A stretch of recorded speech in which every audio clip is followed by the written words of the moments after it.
Hello, Chab. So, bani ko ninyo sa kung unsa kong ginabuhat. Every morning, 4:45, nag-alarm ko and then mamata na ko ana para magtakang nilungag. So, while galungag pud ko, nagahulog po ko sa ko ang hair, butangan ako og vinegar and hot oil nga akong ginamix.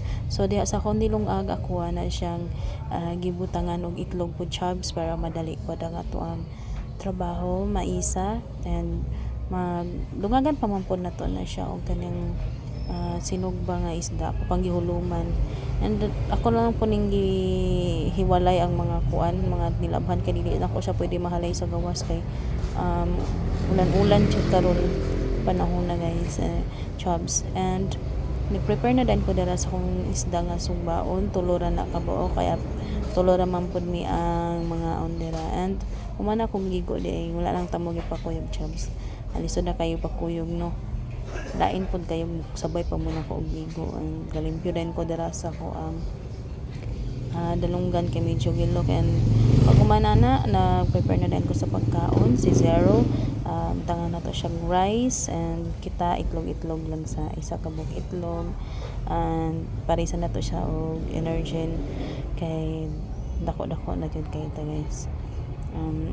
Kailangan ta magpaubos gamay, gamay ra pud kay mahora man pud balik kunya. Isa na lang pud ako ang rice, isa na ko siya sa alas 10 ko mukaon. And kami lang na duha dira nagkaon day, Chubs, kay si mama unya pa mo po na siya kay sayo pa man kayo. Kailangan may magsayo kay hatod pa ko niya sa ako ang trabahoan. Pero pag dinner, magsabay gud mi ana niya og pangaon. Dili na siya ganahan nga dili mi magsabay.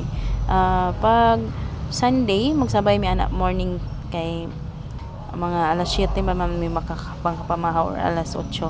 Kay karon na over ka sayo kay mga 5 or 6 mga on naman mi.